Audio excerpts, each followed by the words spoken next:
जय सिया राम मेरे प्यारे बहन भाइयों। मैं आ गई आपके सामने सुंदरकांड लेके, जिसमें कि एक दोहे की चौपाइयां आप सबको सुना रही हूँ अर्थ सहित। चले, हमारे हो गए थे 52 भाग, अब 53 भाग पर आप। जय सिया राम।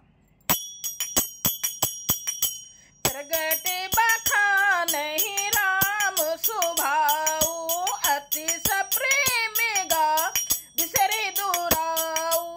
रिपु के दूत कपने तब जाने, सकल बांधे कपी से पहियाने।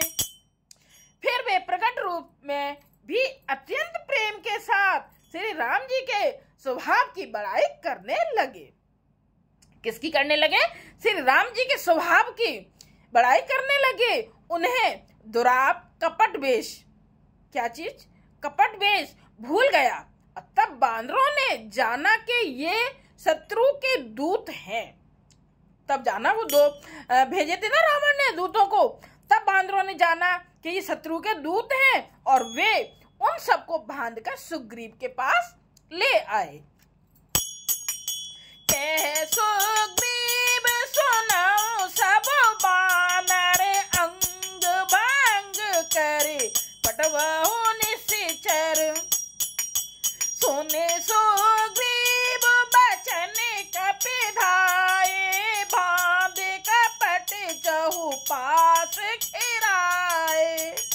सुग्रीव ने कहा, सब बानरों सुनो, राक्षसों के अंग भंग करके भेज दो। सुग्रीव ने कहा, सुग्रीव मतलब रावण के भाई ने ही कहा कि इन दूतों को अंग भंग करके यानी काट के भेज दो। सुग्रीव के वचन सुनकर बानर दौड़े और दूतों को बांधकर उन्होंने सेना के चारों ओर घुमाया।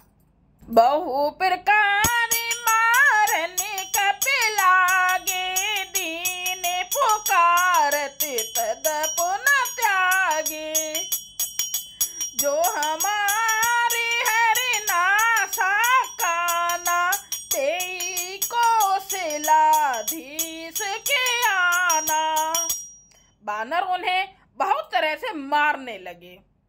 वे दीन होकर पुकारते थे, फिर भी बानरों ने उन्हें नहीं छोड़ा। बंदर उनको मारने लगे। किसको? दूतों को। तब दूतों ने पुकार कर कहा, जो हमारे नाक कान काटेगा उसे कौशलाधीश श्री राम जी की सौगंध है।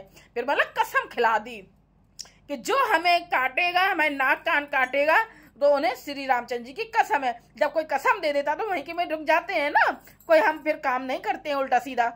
तो श्री राम जी की सौगंध है।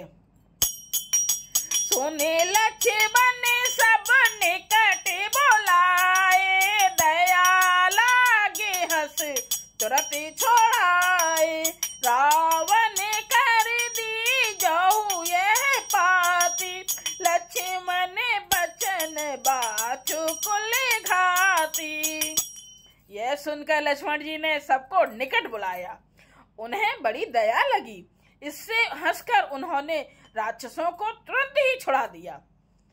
लक्ष्मण जी को दया आ गई और उन्हें राक्षसों से छुड़ा दिया और उनसे कहा, राक्षसों को छुड़ा दिया। और उनसे कहा रावण के हाथ में। यह सुनकर लक्ष्मण जी ने सबको निकट बुलाया। उन्हें बड़ी दया लगी। इससे हंसकर उन्होंने राक्षसों को तुरंत ही छुड़ा दिया। किसको छुड़ाया? राक्षसों को। किससे? बंदरों से। और उनसे कहा, रावण के हाथ में यह चिट्ठी देना और कहना, हे कुल घातक, लक्ष्मण के शब्दों संदेश को बाँचो। जो संदेश दिया है उसको पढ़ो। कहे मुखागिरी मूढ़ सन, मम संदेश उदार। सीता देई मिलहु न त आवा काल तुम्हारे। फिर उसे मूर्ख से जवानी यह मेरा उदार कृपा से भरा हुआ संदेश कहना कि सीता जी को देखकर उनसे श्री राम जी मिलो। सीता जी को देकर उनसे मतलब श्री राम जी से मिलो, और नहीं तो तुम्हारा काल आ गया समझो। सीता जी को देकर और राम जी से मिलो, नहीं तो तुम्हारा काल आ गया समझो, ये कहा कि ऐसे जाके कहना रावण से। जय सिया राम। हमारा हो गया अब ये 53 भाग। लाइक कीजिए, कमेंट्स में जय सिया राम, राधे राधे, जय श्री कृष्णा, जो आपका नाम हो, जो नाम जपते हो जरूर लिखिएगा। जय सिया राम।